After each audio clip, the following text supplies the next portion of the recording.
Welcome to Turning Pages, a series of in-depth conversations with authors about their works.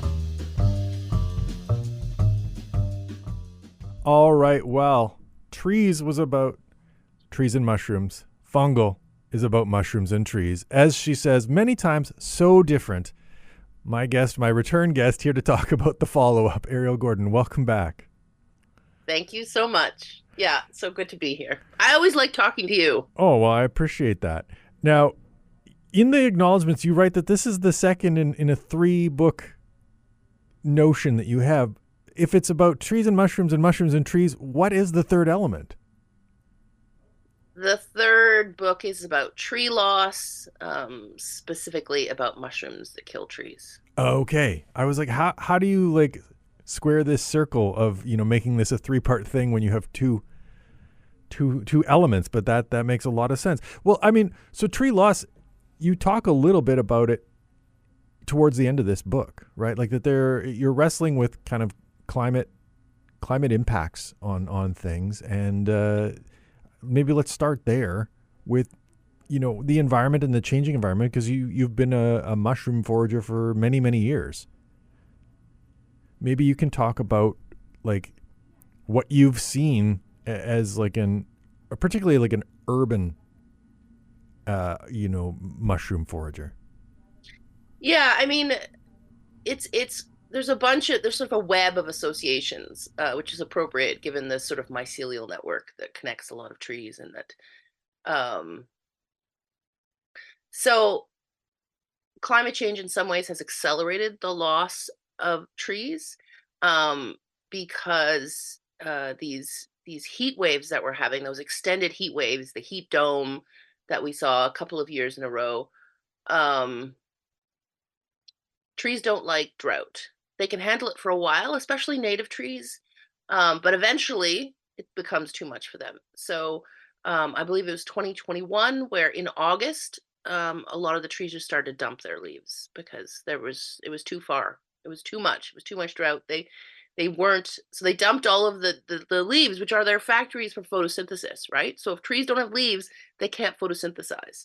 So that really was a bleak year. And the fungi underground that are attached to the tree roots extend their reach, right? It allows them to get access to more moisture or more minerals than they might otherwise, right? And to connect the trees to each other. But the trees feed the fungi for that job with sugar from their leaves. And so they can only do so much, right? If there's no moisture to access, the fungi can't access it for them. So a lot of that sort of pushes trees further down the death spiral, makes it hard for them. And trees die sort of by a death by 1,000 cuts. Yes, if you cut down a tree, that's one cut that will be fatal. But usually what happens with trees is it's a variety of sort of injuries that eventually cause it to die. And that's what's called the death spiral. And they sort of climb up and down the spiral depending on the conditions. If you were walking around this spring and this fall, you would have noticed a lot of mushrooms on the boulevard, seemingly just growing out of the ground, but many of them are actually growing out of the dead roots from those fallen trees or from the pre-existing trees. But they're growing and feeding on that dead wood that's underground, because of course we know trees live above and below ground. We just only think of and observe the above ground life of the trees. But there are certain fungi that kill trees, in addition to connecting them or being beneficial to them. For instance, if you see a tree that has chicken of the woods on it multiple times, these great and chicken of the woods is this amazing mushroom. It's huge. It's bright orange. It grows out of trees. It's delicious. It's not called chicken of the woods for no reason. But eventually it will kill the tree. And I wrote an essay in Treed about how the tree in front of Nellie McClung's house, one of her houses that's in Wolseley, how the owner told me, oh, we found chicken in the woods on the tree. And then the next year they were like, oh, the tree fell on my house. And now there's chicken of the woods on the stump. So come get the chicken of the woods. And I was like, yoo-hoo, because, delicious food for me. But Armillaria is another one, right? Honey mushroom? sorry? Armillaria? Yes, that's the honey mushroom, the pidpanky, and that one again is one that attacks trees. And so while it was wonderful the year that I was collecting to have found so many honey mushrooms, and that the conditions that are beneficial for them or support them were all being delivered by this very, very warm fall. Um, it's not good for the forest long term, right? But it was weird to be so happy to have found this mushroom, especially because it was my first time, to have found this mushroom and to have gotten to eat it, but to know that it was actually damaging the trees. The other one is Dutch elm, of course. Dutch elm disease is a fungal disease carried by the elm bark beetles that infests elms, gums up their vascular system, which is that highway for sugars and water, and then it dies. It basically chokes it to death. And a part of me was wondering in that essay, because I can't think of a single good reason. If you look at a honey mushroom, you can think of a good reason for it to exist because you can eat it. Yes, it's doing damage, but you can eat it. But I sometimes wonder if I would like Dutch elm disease better if I could eat the mushrooms that were killing off our trees, right? Yeah, Because there this are, conflict between kind of like reality and aspiration, it makes me think of like the notion of like no just consumption under, like no ethical consumption under capitalism, that like we're kind of stuck with this system and we have to kind of make do with it, and it yeah, seems like that's something you're wrestling with throughout the essays in Fungal. yeah. I mean, it's really hard. A lot of times, foraging um, is something, and maybe going for walks in the woods more generally is something that only people that can afford it can do, right? You have to have the time to find out the knowledge about what species are edible and which ones aren't. You have to have access to a vehicle sometimes to get to those spaces to find those things. Um, right? Like foraging for food isn't a you're not going to easily fill your fridge with it, right? Um, it's a lot of miles covered. It's a lot of cleaning and cooking and preserving and learning about the thing. Like that's all hours and hours, and that's what you can afford. And you know what I was thinking in the book about what being able to afford an arts practice. I mean, I can afford to write poetry, but only barely, right? Like I can afford to write quirky canlit, but it's because I've traded that for other things, right? Like I want this life of making and thinking and forging and playing in the mud, but I'm paying for it in other ways, right? Like I have friends of my generation that have cottages and they go on big vacations, and I can't afford to do that because I haven't chosen um activities or ways of earning money or making a living that would allow me to do that, right? Like, but we never talk about money and we never talk about class, and I really think we should. I mean, I think we should talk about everything. I think we should talk about nature and urban nature and climate change, but also money and class and how that affects us all.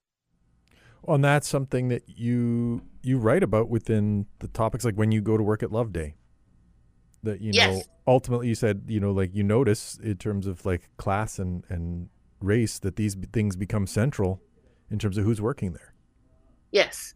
And and everyone thought that it was so strange that I would want to work there, that I would go to work there, and that bothered me. I mean, so many of the arts jobs that I had paid close to minimum wage, and you had to have an arts degree or a bachelor degree of some kind, right? Like, how is that any with no medical, with no benefits, right? You had the lovely perk of being working art adjacent, right? And hanging out with people that like the arts. And that's great too. But how is that any different than working minimum wage in a mushroom factory? How is that any better?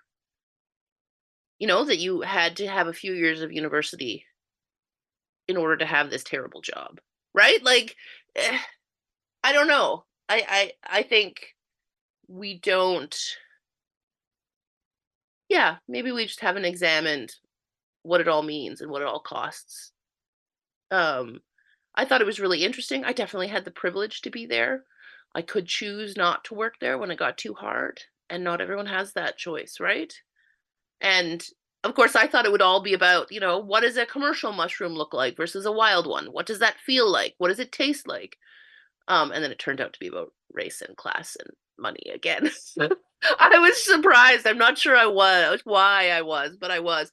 But the funny thing is I actually really loved picking mushrooms in the factory. Well, as you write, you go into this space and like you lose sense of time, and it was like a magical kind of place for Like you as a going into mushroom lover. yeah, the Underhill. It was like the fairylands because everything was taken care of for me. I didn't have to think about when I went to the washroom or when I ate because that's what the breaks were for. And the rooms were the color with the temperature of my own skin. So I forgot that I had a body, and there was no clocks, and everything was always the same except for the mushrooms. And all I had to do was reach for a mushroom, which is one of my favorite activities in the world anyways. Reach for a mushroom, slice off the stem, put it in my basket, and then just keep going. Right? Like, it was actually great in many ways, but also really hard because it was piecework, right? And the thing about piecework is that the piece itself is actually often nice or pleasurable, or but when you have to speed it up and speed it up to make money, and when your crew is reliant on everyone working fast, it starts to get complicated. That's when conflict starts, right? Where people start to be like, well, what's taking you so long? And you're like, but I'm already meeting the targets, you know? Like, I've only been here 3 weeks. I'm more than meeting the targets. I'm going as fast as I can. And then you speed up. And then it becomes much less fun and much harder and much, like there was all kinds of things happening there. And I only maybe um observed some of them and was able to talk through some of them. But I still think about that experience so much.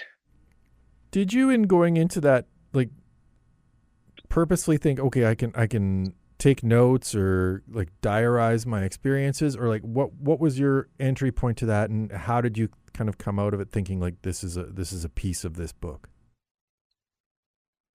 I hmm, I like doing experiential things. I like doing things that are new and interesting.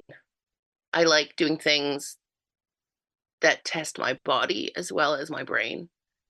Um, Sometimes, I forget sometimes that I have a body, or, you know, um, so a lot of the activities I've taken on in sort of middle age have been about trying to test my body or push my body in ways that I think are interesting. So I took up karate. Um, I started mudlarking, which is about scrambling around on the riverbank. Um, so and this was pandemic time, right? So I write about everything, but I didn't. It's at the time I didn't think I would necessarily write about it. Like I didn't do it thinking, oh, I'm going to do this because I want to write about it. But I knew on some level that I probably would write about it. But I didn't know what I would be writing about, if that makes sense. So you Like didn't feel I compelled. try not to go into things with pre deciding what it's about already. Like I try to go into things with an open mind and then see. And I have done a number of things I thought I would write about and then never did, right? Or couldn't, or it just didn't work out. It's hard to explain. So yes, it was deliberate, but not like it worked on the both of those levels because I kind of wanted to just see what I could do or what it was like. And I had worked at Jonathan's farm, um, because I was, helping with vegetables because I was restless and sick of my house and my desk during the pandemic. And I wanted to see what my body could do. As it turned out, my body could suffer, feel a fair amount of pain. And I redefined the term pre-gaming, which is, in the old days, pre-gaming was you would drink before going to the bar because you couldn't afford the drinks at the bar. So you drink in the parking lot or in the car or at home. Um, but pre-gaming when you're middle-aged is taking anti-inflammatories before you go and do something inflammatory. That's terrible. It's the least fun pre-gaming you can think of. But necessary. But necessary, yeah. So you didn't feel compelled necessarily to do this Love Day work experience, but you do write about feeling compelled to do magic mushrooms and then deciding not to. And I'm curious, kind of like, how you wrestled with that. You write about it in the book, but like, was that something you thought about as you were kind of approaching essays for mushrooms? That it's like, oh well, I guess there's got to be a magic mushroom one. Yes, I knew people would ask me because people were asking me while I was writing it. When I said, "Oh yeah, I'm working on a book about mushrooms." Oh, are there magic mushrooms? Ah! And my instinctive reaction was no. Nope, not going to do that.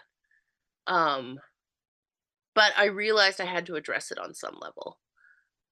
Because it is part of people. I mean, on foraging ID groups, the two questions when people post a hat full of mushrooms that they've picked, random mushrooms, is anything edible or will anything get me high? Those are the two questions people ask. Understandably. Yeah. But those are questions I think you ultimately encourage, right? Because you're a proselytizer for people experiencing nature. And you're active on social media. You kind of invite people to participate with you. That like I don't get the sense that you're ever frustrated by getting these. And I know that like probably one of the best compliments I can give a writer is that it made me read something else. Yeah.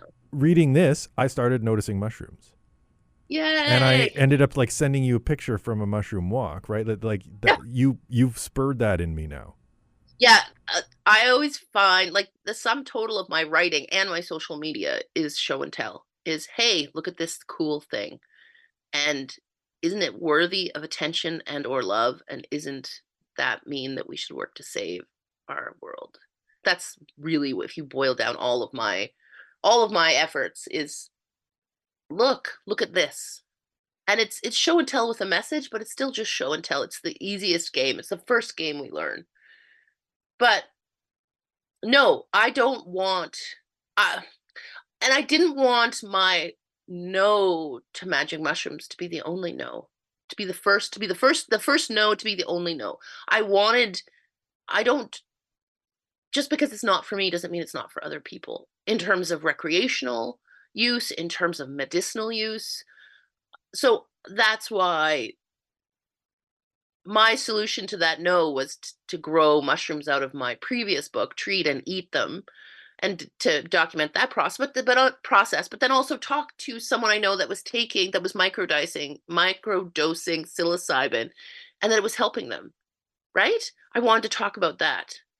And so I wanted it to be not a judgment. I just wanted it to be, this is a medicine I don't need right now, right? Mm-hmm.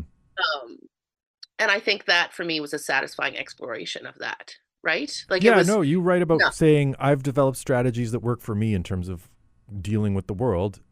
Adding this to the pot is not necessarily something I need to do. No, it's like, it was the same thing. Like, I'm just approaching menopause, and I struggled at the beginning of perimenopause, like, and had various interventions. But when I asked my gynecologist, like, oh, is HRT or hormone replacement therapy something I should be thinking of? And she was like, if you don't have symptoms, you don't need the medicine. And I was like, yeah, you're right, because I don't have any symptoms right now. I don't have any, there's nothing that's treatable by hormone replacement therapy. But some people, it saves their lives, right? Like it really improves their quality of life, and it's essential, right? So it was the same thing. Like, I'm doing okay, doing fine. I don't need magic mushrooms to help me deal with specific traumas, to resolve something. I don't need it to help me to connect to nature, because I already am the person that's like, look at this leaf. ooh, look at this mushroom. Oh, lichen, right? Like, I'm already that person. I talk like a high person on walks. And it ties into the I'm okay is something that you say when you're mudlarking and people are wondering like why you're down along the river's edge as well. That you're like, look, I'm okay. This is okay. Yeah, and I for me though, in that moment, someone that I couldn't see, I was in the river. I was in a foot of water in the river in my, my knee-high rubber boots, and someone saw me and it was dusk and they saw me and they're like, "Oh, are you okay?" And I was like, "Yes. Yes, I'm fine." And I love that call and response, right? I will never not answer if someone asks me if I'm okay, right? Like, because I think that's what being human is about. And mudlarking is a weird pastime, but I don't know. It's been so good for my brain. Um, and for that feeling of restlessness that I get sometimes that was like exacerbated by the pandemic for sure, by having, a child that I was the primary caregiver for, right? But having those interludes on the riverbank, in this no man's land, looking for, broken glass and china, old glass and china, it just made me so happy, right? Like I just felt so fully occupied.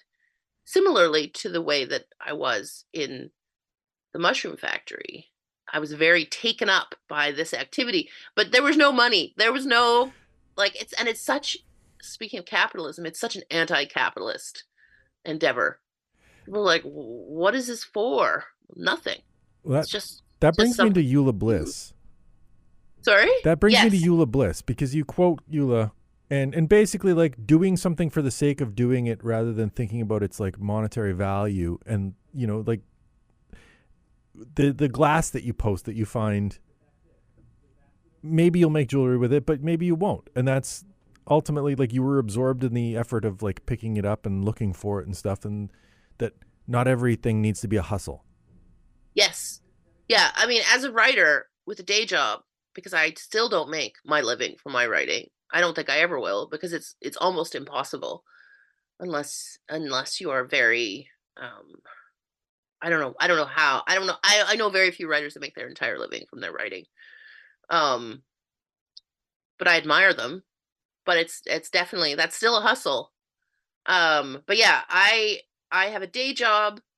I have a writing I have a writing practice. I published 6 books. Um, I make stained glass things from the glass I find from the river. I don't know. I say it in the book, but I'm hobbled with hustle. Like I don't need any more hustle. I don't need. I don't know.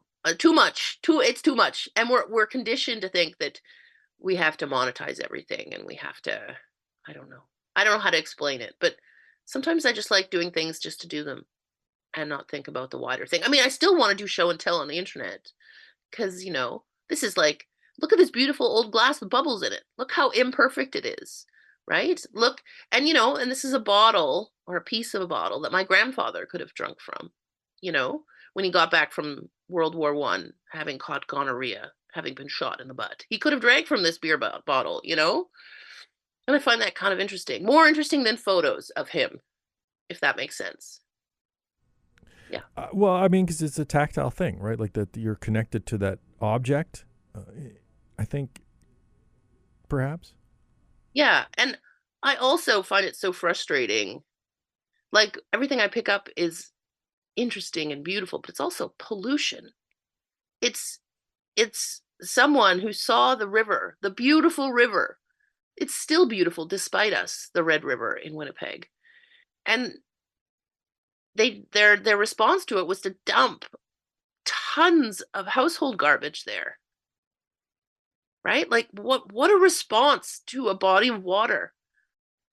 Like I'm still so frustrated by that, even though I'm the beneficiary of that in all kinds of ways, right? In terms of specifically picking up this garbage or bits of it, but then also, as we said, of capitalism, right? Of the systems that have allowed me to live here and own a house and, you know, work in the arts. which is not productive, right? All of those things. It's all like interconnected. The fact that we live in a society, and like ultimately like the mushrooms are connected, right? Like you were talking about, kind of like this is one of the parts of the essay where you write about The Last of Us, and the representation of mushrooms in the arts is very often like this damaging system or this interconnected thing that makes us these mindless zombies, and in some ways like we can't escape that even in our art and our fantasy. Yeah, I mean, I was so excited by The Last of Us because I really wanted to see. I've watched enough zombie movies to see all the sort of different incarnations of, or fantasy or horror movies, to see all the different incarnations of all the different monsters, which represent, a lot of different things for us, like, uh, lust and rage and different things or different aspects of us is what they actually represent. But I was really looking forward to the mushroom monsters, right? As the zombies that were mushrooms. But like anything, it was a jumbling of different characteristics of different mushrooms, which I didn't find all that satisfying. The costume or the monster design was beautiful, but the ideas behind it were not that interesting. And ultimately, the story was just about the human struggle. And I wanted, like, did you ever see Shaun of the Dead? Yep. I thought that was a really interesting treatment of zombies. To say that we are zombies already. It doesn't take that much longer. And it wasn't rage, it was ennui. It was, I don't know, it was so interesting, that movie. And to think about community and what constitutes good work and success, right? Like it was actually like, even though it was like a dark slacker comedy in some ways, I just thought it was really interesting in its use of the monster, right? And what that said about us. And so I didn't find that The Last of Us was as interesting in its treatment of the monster or its use of the monster. The monster was just a boogeyman that chased people and it was the conflict, but it wasn't, the conflict itself wasn't interesting, if that makes sense. Sure enough. But I still like seeing them. If I could get my hands on one of those the mushroom head costumes, oh, I'd wear that every day, never mind Halloween. There you go. Yeah. Well, there is a lot in this book that we didn't even get to, but there is a lot we got to talk about. Always a pleasure to have you on, Ariel. The book is Fungal. It is out now through Woolsack and Wynn. Thanks very much for joining me on the show. Happy mushrooming.